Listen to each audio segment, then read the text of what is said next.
Life's journey can be uncertain, but wisdom empowers.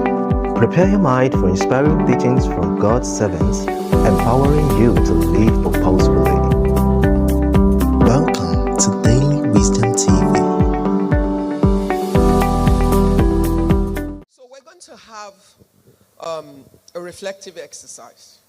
But for those of you that's been part of the Life Series community, we've always had a particular set of questions, and they're forever green. When people say, but I've done this, I say, no. What you need to remember is that whatever your life was like 6 months ago, you're not necessarily at the same point. And one of the habits you must learn is to always reevaluate where you are so that your decisions are on point. When you want to live intentionally, you need to be a lot more data-driven. And being data-driven is not just about companies, it's about your life too. It's about putting context to where your life is and assessing where you are and where you want to go and making the sharpest decision for that point. It makes all the difference. It just makes all the difference. If you love a guy, if you meet a guy who likes you like crazy, you like him, he's handsome, he's cool and everything, but suddenly you realize that what he really desires in a wife is a housewife. There's nothing wrong with him. He has a right to the choice. The question is that what you want for your own life? Because if what you want is different from that, you already know you have a problem. So that if you then say, I do in that situation, the guy didn't hide his own agenda. If you then falsely accept because of other things, then you are going to pay the price for the battle of fighting to extricate yourself. I've met people who tried to change the game after they were then married. And I said, no, you married the guy under deceit. That's you that pretended you were okay with what you were not okay with. And therefore, you become accountable for the decision. And it goes both ways. So, it's the reason why, for me, I'm trying to build for my community the culture of evaluating and making the most current decision for your situation. So, it's important to see. So, I've been spending a bit of time trying to think of how to move you forward a bit with the reflection, because that's what's helped my life. It's always about never assuming yesterday was right for me, but finding the right answer for today. So let's go. We're going to go through these questions. And as I always say, the first thing you do is write down the question. When you write down the question, you will realize that you're going to start thinking of answering in the room, but you can't have enough time to. So I want you to then take time. If you love yourself, and you must learn how to love yourself. If you love yourself, you spend some time to answer the questions for you. Now, remember, the most important thing in our community is what? To thyself be true. So that no matter what you do, make sure that in answering the question, you're true to yourself. Not true to the opinion of your teacher, your auntie, your uncle, your mommy, your daddy, your husband, your children. To thyself be true. Because if you are not true to yourself first, you cannot then moderate rightly with everyone around you. But first, own your position and then decide what factors affect how you moderate it. That's what allows you to be able to go to bed at night. Or go on your last day and know that I lived the life that I was given and I made the right choices for me. I can go to sleep and know that, yes, I'm responsible for my decisions. And there's a reason why I took the actions. So my first question is, how are you?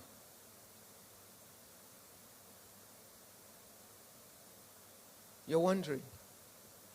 Oh, we need to check on each other a bit more these days. How are you? There's so much happening around the world. There's so much happening in our country. There's so much happening at work. There's so much happening in families, in homes. There's so much happening around us. But let me tell you why this question became important to me. somehow we've all learned how to act right, even when we're not right.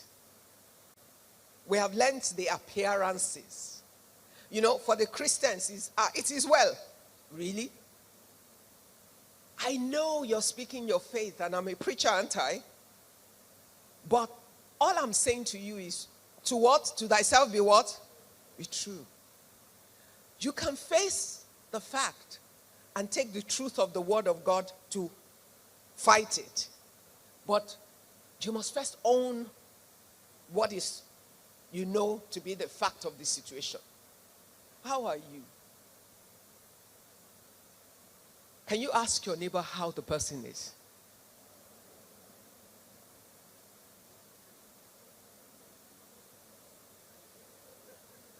Did you get any answer? Everybody is smiling. Is everybody okay? No. To thyself be what? Is everybody okay? See, the challenge is we all act like we're okay when we're not. And doesn't mean that we're not okay some of the times, but there are seasons or circumstances or issues or parts of our lives that are not okay. And you know what? If nobody knows where you need help, you'll have the help around you, but you won't get it. Why? Because they don't know. You're busy acting. When you see everybody, and Nigeria, there's hall.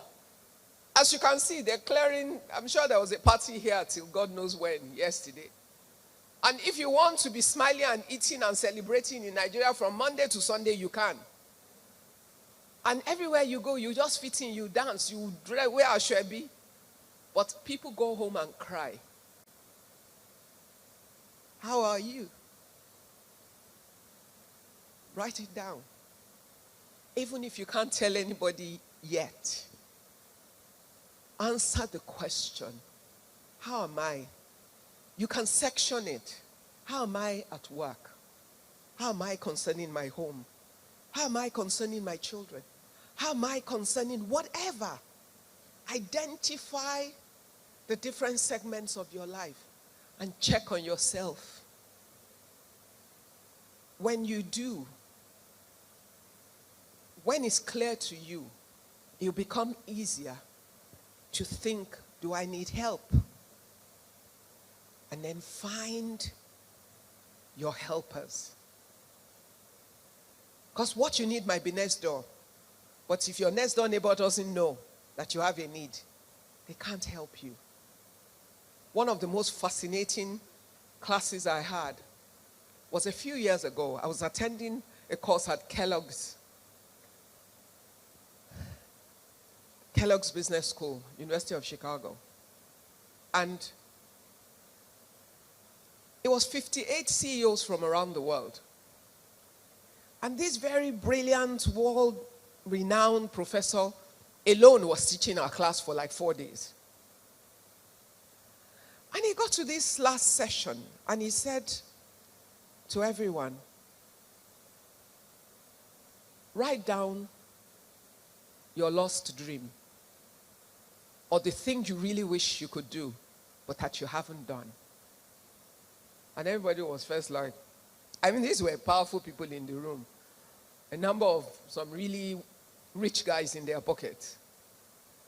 Anyway, he got us to write it down. Everybody wrote down.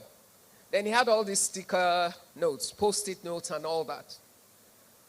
And then he started saying, okay, starting from someone, say what that dream is. Guess what? He made us in the room, for every person that raised what they wanted or what they thought they dreamt of doing but they hadn't done. He asked, is there anybody in the room that could help them fulfill the dream?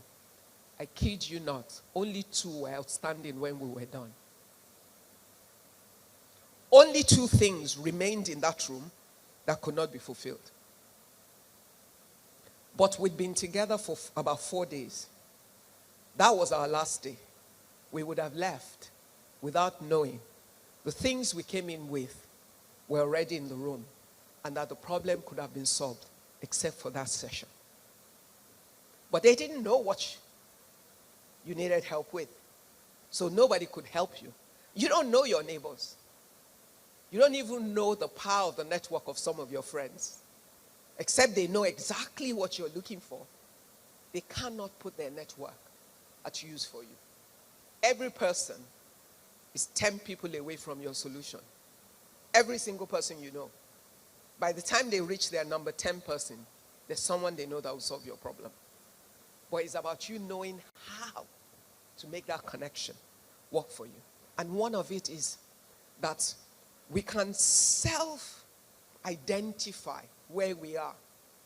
And we can have the courage and the liberty of spirit to be able to express to our safe spaces what's really going on.